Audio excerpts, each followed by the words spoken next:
¿De qué se lo acusa al presidente Javier Milei en un escándalo que tiene además tinte internacional a partir de un tuit que publicó el viernes por la tarde que después tuvo que borrar y en el medio una estafa con criptomonedas? A ver si lo podemos explicar, Guillermo, para que la gente también comprenda la magnitud de lo que ha sucedido. Viernes 7 de la tarde, cuando seguramente la mayoría de ustedes que nos está viendo en casa estaba preparando el fin de semana, viendo si llovía, si no llovía, se preparaba para el clásico. El presidente sorprende con un tuit fijado en la jerga de las redes sociales, fijarlo para que no pase desapercibido, que no se vaya borrando con otro tipo de posteos, de réplicas, queda allí. Usted ingresaba a la cuenta del presidente de la República, que si bien es una cuenta personal, es indisociable de su rol como primer mandatario. Ahí lo estamos viendo. La Argentina Liberal crece. Este proyecto, dice privado, se dedicará a incentivar el crecimiento de la economía argentina, fondeando pequeñas empresas y emprendimientos. Y abajo, lo que ustedes ven en celeste, es el link para ingresar a la compra de esta criptomoneda.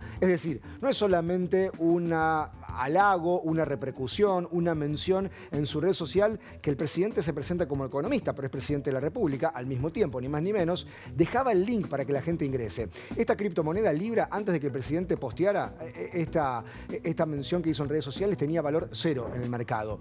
Automáticamente creció exponencialmente y valía miles de millones de dólares. ¿Y después qué pasó? Bueno, después el presidente, cuando ve que los propietarios, que son unos 5 aproximadamente, o por lo menos 5 billeteras que se distribuyen en la tenencia de esta criptomoneda, cuando ve que había un movimiento especulativo, o al menos eso dicen en el entorno, emite otro posteo, pasada la medianoche, previamente había borrado el tuit, después lo explica, aclara que se vio en algún punto involucrado en una maniobra de manera involuntaria, que como tantas veces había hecho, promocionaba algún tipo de inversión financiera y aclaraba que no tenía nada que ver con esto y le dedicaba un párrafo a la casta política, a los rastreros que querían hacer algún tipo de agua, digamos, llevarse agua al molino, producto de lo que había ocurrido. Pero ahora, el daño estaba hecho. Eso es, el daño estaba hecho, pero también la repercusión política, porque sí, ya tiene más de 100 denuncias, ya hay además una jueza sorteada en el ámbito de la justicia federal y se viene un pedido de juicio político. Hay dos planos para entender esto.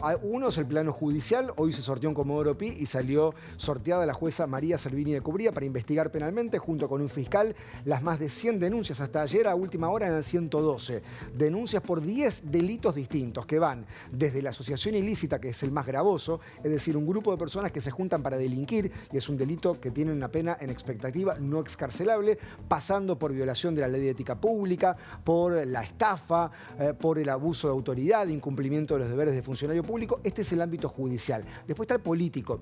En la cuestión política hay dos esferas para seguir de cerca. Lo que ocurre en el Parlamento, ustedes saben que la Constitución contempla la figura del juicio político, que no es un juicio legal, sino político, donde se evalúa el desempeño político de un funcionario. Por ejemplo, para que ustedes tengan una referencia, en su momento, a Aníbal Ibarra, jefe de gobierno de la Ciudad Autónoma de Buenos Aires, lo destituyeron en un juicio político por su responsabilidad política en la tragedia de Cromañón, independientemente de la faz penal. Bueno, en la Comisión de Juicio Político, el peronismo duro, por decirlo de alguna forma, el kirchnerismo, va por el juicio político que necesita una mayoría especial para acusarlo en el recinto y luego el Senado eventualmente lo tiene que destituir o absolver. Eso pasó con los jueces de la Corte Suprema en tiempos del comienzo del kirchnerismo, que fueron destituidos jueces de la mayoría automática menemista. Pero para eso hay mucho tiempo para ver.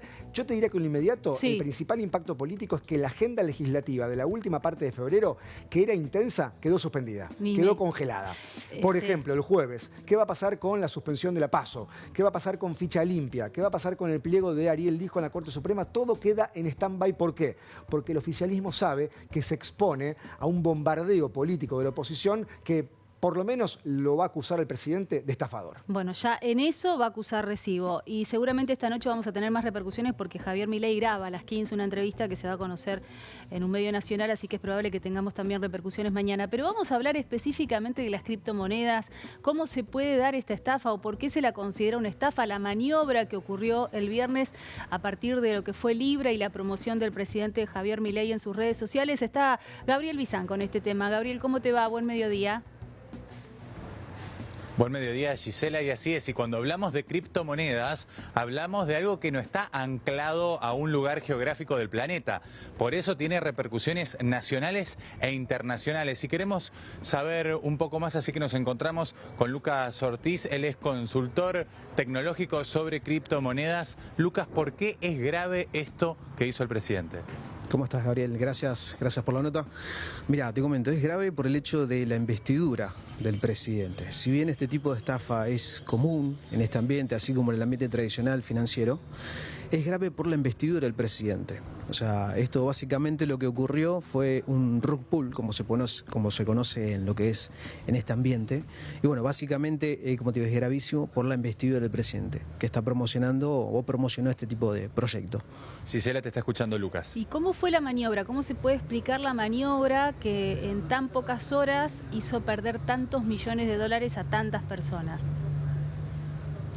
Te explico, mira, el rug pull consta en varias etapas, ¿sí?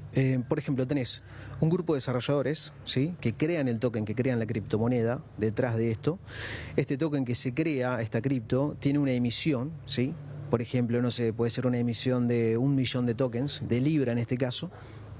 ¿Y qué pasa? Crea el token. A partir de ahí busca promocionarlo, ¿sí?, a través de redes sociales, a través de un sitio web o a través de influencers, mucho pasa con esto también, lo promueven. Entonces la gente que está detrás de estos influencers, de estos seguidores, invierten automáticamente en este proyecto.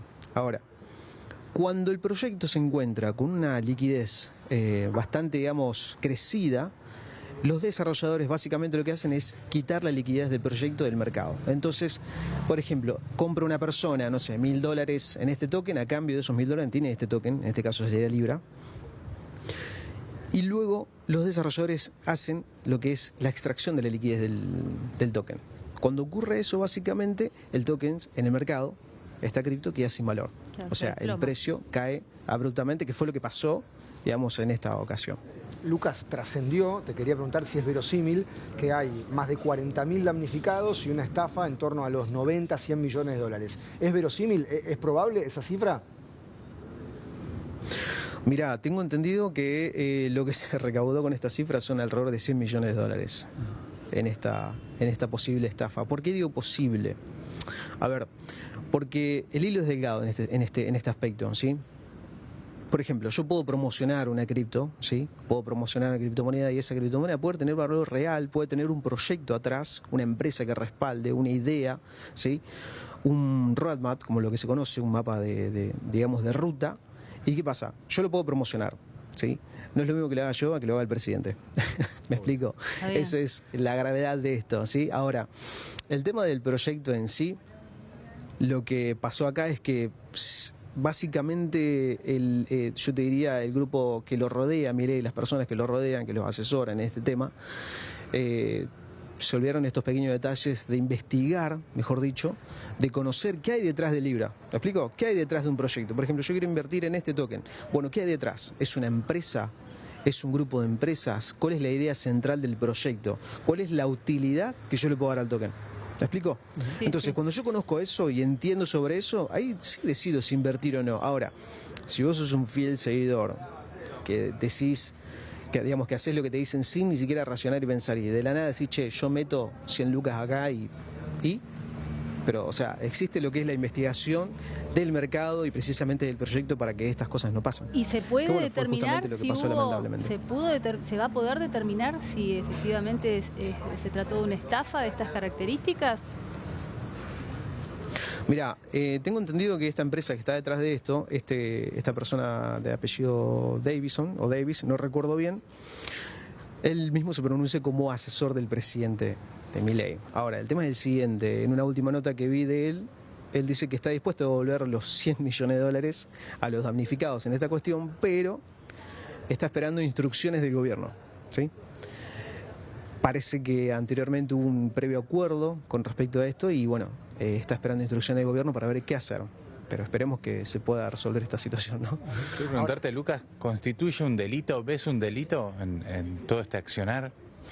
Mira, en primera instancia, a ver, como te digo, vos si vas a promocionar un proyecto tenés que conocer qué hay detrás, ¿sí? Y más si tenés en cuenta lo que es tu investidura, por ejemplo, si sos un empresario muy conocido del mundo, o sea, en este caso sos presidente, tenés que ser muy cuidadoso a la hora de promocionar algo. O sea, yo entiendo que Milei, incluso durante su campaña, él hablaba a favor de todo lo que es la descentralización, Bitcoin y demás, que de hecho son tecnologías muy superiores a las que manejamos tradicionalmente. Quiero aclarar eso, que lo que es la tecnología blockchain y criptomonedas es algo mucho mejor que el sistema financiero que conocemos de manera tradicional. Pero bueno, ese es un tema a desarrollar más adelante en otro caso. Pero a lo que voy es lo siguiente, yo creo que él estuvo muy mal rodeado con respecto a este tema, lo asesoraron muy mal, ¿sí? No se hizo la investigación previa a este proyecto y terminó recomendando algo que él ni siquiera conocía. Y a ver, puede caer el peso por el hecho de la investidura que él tiene.